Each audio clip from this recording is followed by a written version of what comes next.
નમો ભગવતે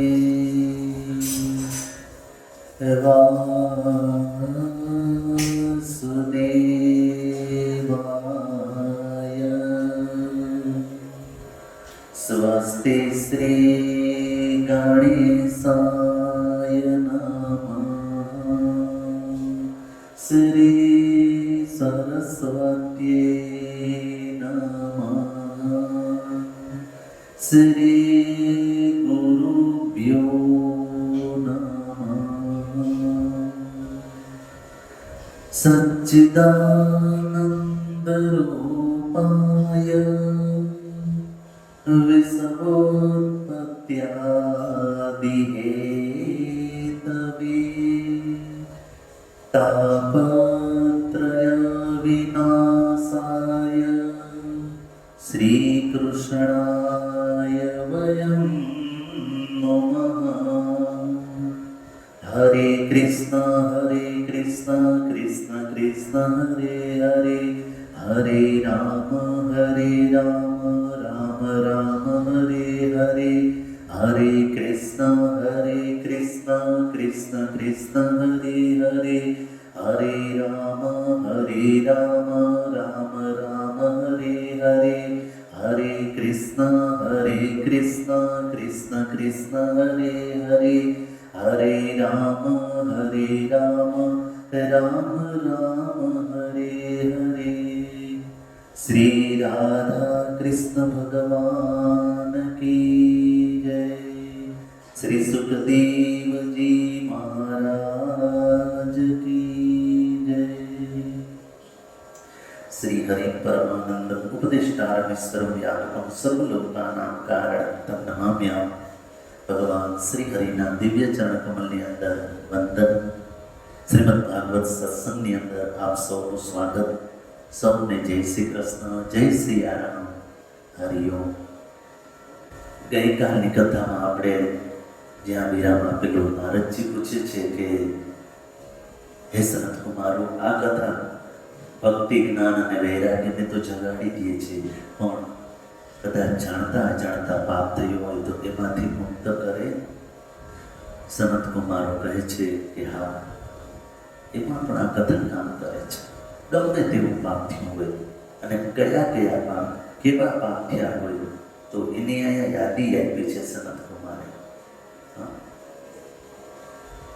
યે માનવાઃ પાપકૃતસ્તુ સર્વદા સદા દુરાચારતા વિમાર્ગકાઃ ક્રોધાગ્નિદગ્ધાઃ કુટિલાશ્ચ કામિનઃ સંતાઃ યજ્ઞેન કલો પુનન્તિ તે સત્યેન હીનાઃ પિતૃમાતૃદુષકા તૃષ્ણા કુલાશ્ચાશ્રમધર્મવર્જિતાઃ ये दाम्भिकामत्सरिणोऽपि हिंसकाः सत्ताः यज्ञेन कलो पुनन्ति ते सत्ताः यज्ञेन कलो पुनन्ति ते.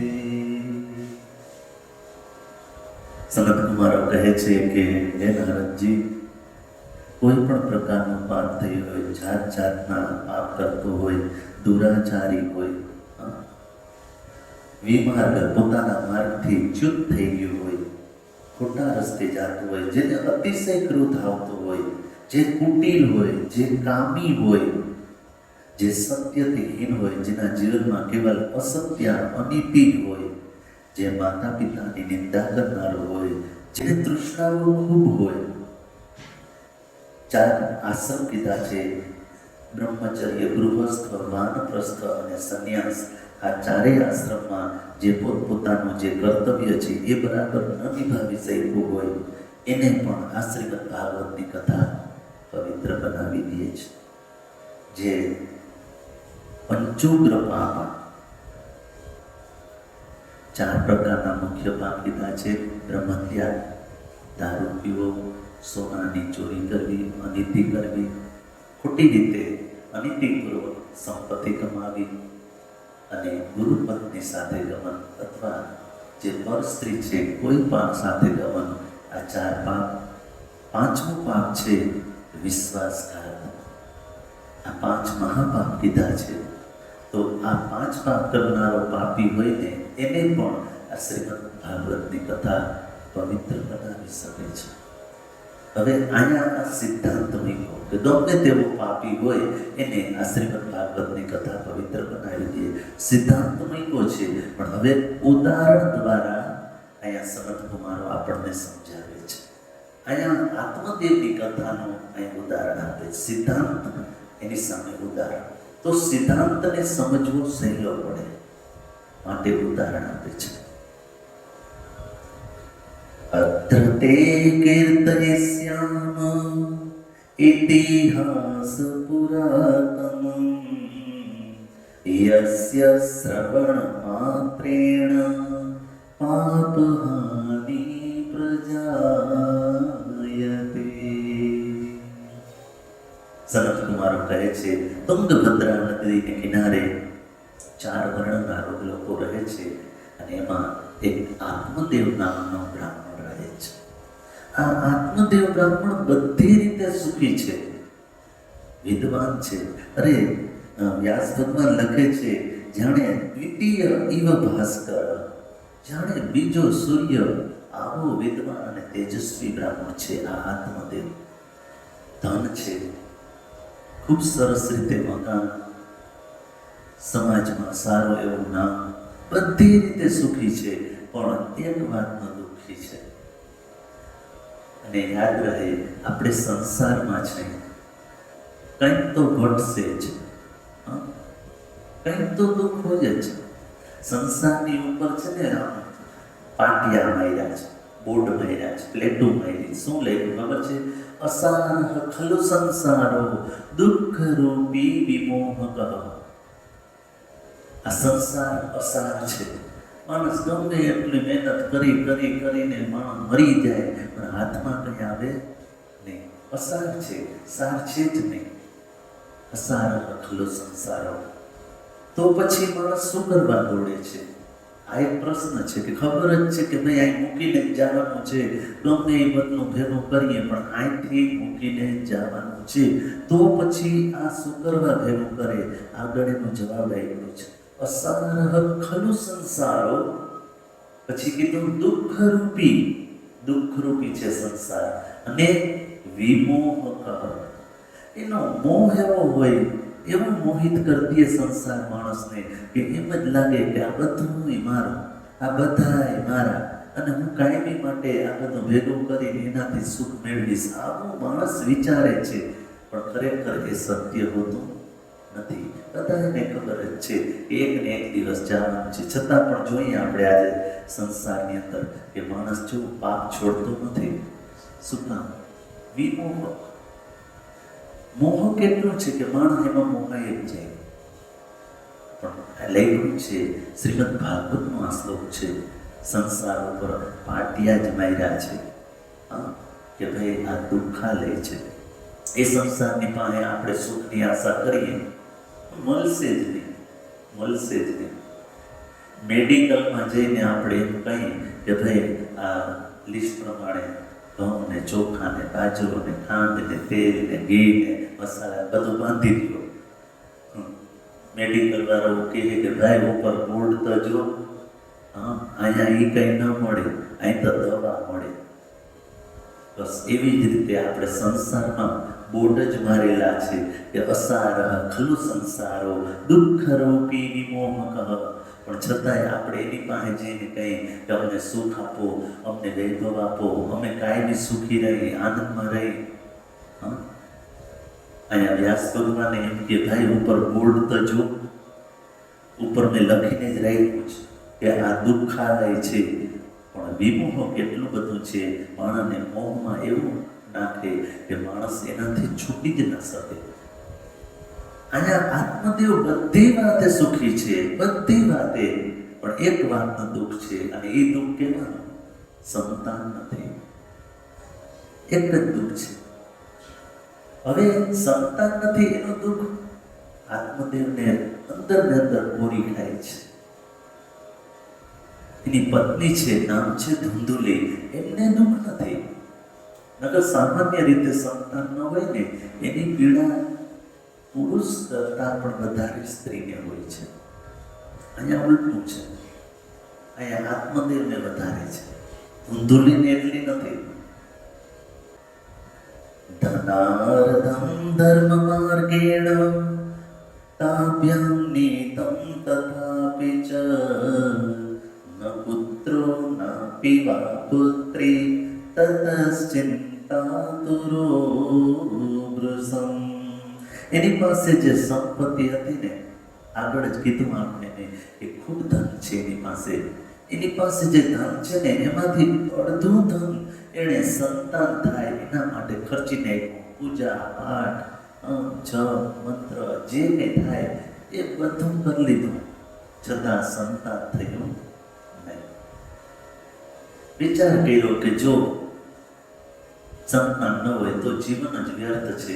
અને એક દિવસ કોઈને પણ કીધા વગર એ આત્મદેવ નીકળી જાય છે ઘરની બહાર આત્મહત્યા કરવા માટે. જંગલને રસ્તે ચડે છે.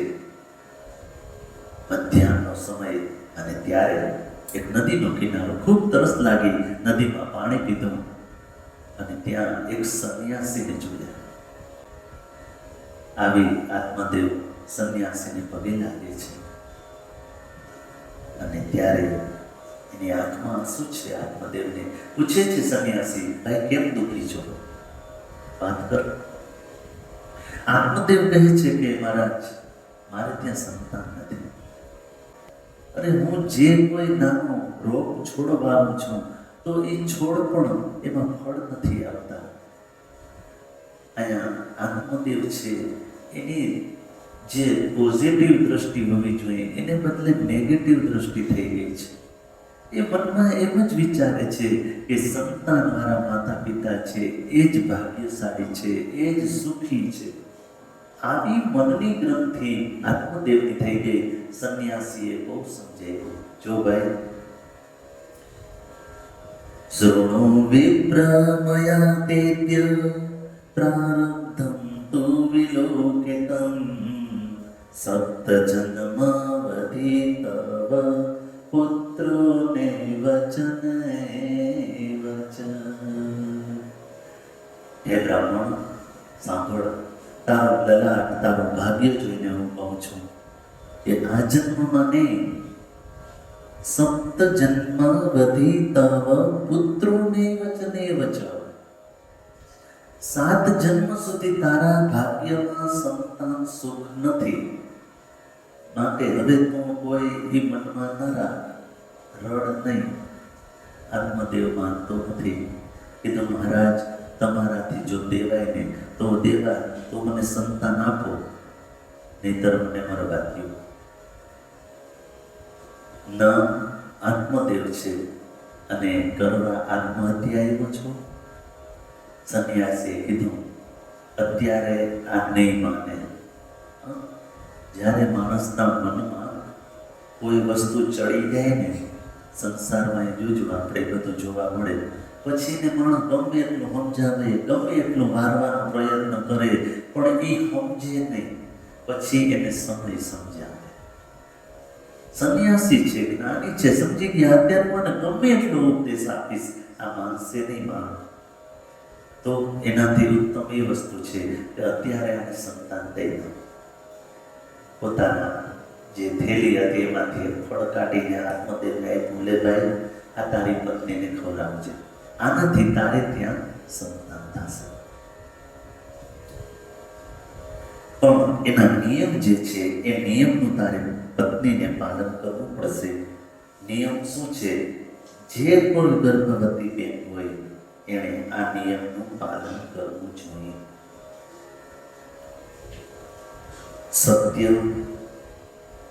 સત્ય બોલવાનું, સોચ, પવિત્રતા જાળવવાની. ભાગવત, ગીતા, રામાયણ એ વાંચવાની, સાંભળવાની. જે ગર્ભમાં હોય છે ને, જે બાળક, માતા જે કંઈ ક્રિયા કરે છે ને એની સીધી અસર એના બાળક ઉપર પડે છે. સીધી અસર. બહુ સંભાળીને એ સમયમાં રહેવું, કારણ કે તમે જે વિચારો છો, તમે જે સત્યનું પાલન કરો છો, તમે ભાગવત ગીતા રામાયણ વાંચો છો, દાન આપો છો, દયા રાખો છો, આ સીધી અસર એ બાળક ઉપર પડશે. માના ગર્ભમાં જે શીખે ને ભાઈ, એ બારે ન શીખે. કે જે હિરણ્યકશ્યપુની પત્ની, હિરણ્યકશ્યપુ જ્યારે તપ કરવા ગયો ત્યારે ગયા તો એ નારદજી પાસે બેસી ગર્ભવતી છે, સત્સંગ કર્યો 100 વર્ષ સુધી. આપણે 100 વર્ષ નથી કરવાના, થોડા મહિના જ છે. તો જો એ સત્સંગ થશે તો એ બાળક ઉપર સીધી અસર પડશે, એ સંસ્કારી બાળક થશે, એ ભક્તિ ભાવવાળું બાળક થશે, ભક્ત થશે.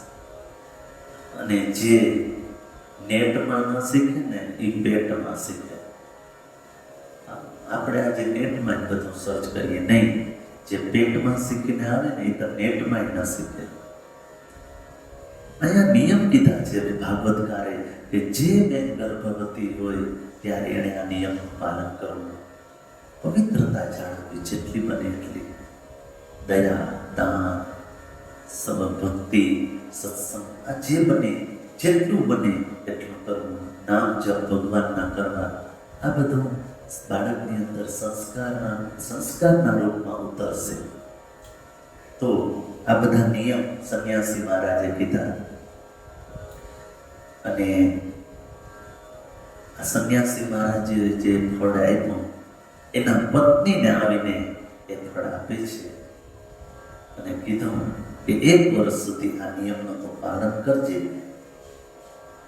એટલે આપણે ત્યાં સંતાન થશે. અને ત્યારે આત્મદેવ તો ફળ દઈને વયો જાય છે, પણ ધંધુલી આત્મા ફળ જોઈ અને વિચાર કરે છે કે હું આ ફળ ખાધા વિના સુખી છું કે ફળ ખાઈને સુખી થાય. અત્યારે સંતાન નથી અને સુખી છું કે સંતાન થશે તો સુખી થાય.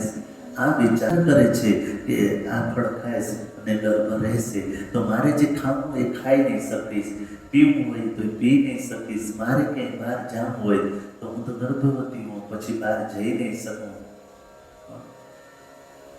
તો શું કરવું? તો વિચાર કરે છે કે આ ફળ ન ખાય એ જ સારું. અરે સુખદેવજી 16 વર્ષમાં ગર્ભમાં રહ્યા, કદાચ મારા ગર્ભમાં પણ આટલા વર્ષ રહી તો મારે પછી કેમ જીવવું? ચોર ડાકુ લૂંટારા ગામમાં આવે તો બીજા બધા તો ભાગી શકે, હું તો ગર્ભવતી હું, ભાગી પણ ન શકું. છેલ્લે નિર્ણય કર્યો કે જે સંતાન નથી ને એ જ સુખી છે. અને બરાબર એ સમયે ત્યાં એમની બેન આવે છે, એની બેનને બધી વાત કરે છે. એની બેને કીધું ચિંતા ના કર, એનો ઉપાય મારી પાસે છે. કીધું બેન તારે ખાવાવાળા કોઈ નથી, ખાવાનું ઘણું છે, અને મારે ખાવાવાળા ઘણા છે, ખાવાનું નથી. મારા પેટમાં બાળક છે, હું તને આપી દઈશ, એના બદલામાં તું મને ધન આપશે. હવે આજે ફળથી સંન્યાસી મહારાજ આગળથી લેવા એનું શું કરું? કીધું એક કામ કર, એ તમારી ગૌશાળામાં જે ગાય છે ને એને ખવડાવી દે. એ ગાયને ફળ આપીશ ને એટલે 2 કામ થશે. એક તો પરીક્ષા થઈ જશે કે આનાથી સંતાન થાય છે કે નહીં. જો થતું હશે તો ગાયથી પણ સંતાન થશે. બીજી વાત, તારે ખાવું નહીં પડે, તારે ગર્ભવતી બનવું નહીં પડે. બધું એને બરાબર લાગ્યું અને કીધું એ જ પ્રમાણે કર્યું. અને આત્મદેવને કહે છે કે હું તમને હમણાં થોડા મહિના મારું મુખ પણ નહીં બતાવું, મેં નિયમ લીધો છે, બધા નિયમપૂર્વક રહું છું. અને ત્યારે ઘોડો એવો આત્મદેવ છે એ છેતરાઈ જાય છે. અને ત્યારે એમની બેનને ત્યાં સંતાન થયું અને ત્યારે એ જાને છુપેલા પતિ સાથે અહીંયા ધંધુલીને ત્યાં પહોંચાડી દે છે. આત્મદેવને વાત કરી કે આપણે ત્યાં પુત્ર થયો, પુત્ર થયો, પુત્ર થયો. આત્મદેવ ખૂબ રાજી થયો, આખા ગામને જમાડ્યો, ખૂબ દાન આપ્યું. તો અત્યારે વિરામ. શ્રીમદ ભાગવતની કથા સત્સંગ આજે એકાદશી પણ છે, તો પિતૃપક્ષ છે, શ્રાદ્ધ પક્ષ છે. શ્રીમદ ભાગવતમાં પણ લખેલું છે કે પિતૃપક્ષની અંદર જો શ્રીમદ ભાગવતની કથાનું શ્રવણ કરવામાં આવે તો એના પિતૃઓની પણ સદગતિ થાય. તો આપણને તો આજે આ પિતૃપક્ષ શ્રાદ્ધ પક્ષ પણ મળ્યો છે. તો એ સમયની અંદર અને એમાં પણ એકાદશી અને એ દિવસે આપણે શ્રીમદ ભાગવત શ્રવણનો લાભ પ્રાપ્ત થાય છે. તો આપણે બધા બહુ ભાગ્યશાળી છીએ કે ભગવાનની કથા કહેવાનો અને શ્રવણનો આપણને સૌને લાભ પ્રાપ્ત થાય છે. તો અત્યારે અહીંયા વિરામ અને આવતીકાલે આગળની કથાના આપણે શ્રવણ કરશું, દર્શન કરશું. હરે કૃષ્ણ કૃષ્ણ કૃષ્ણ હરે હરે, હરે રામ રામ રામ હરે હરે. શ્રી રાધા કૃષ્ણ ભગવાન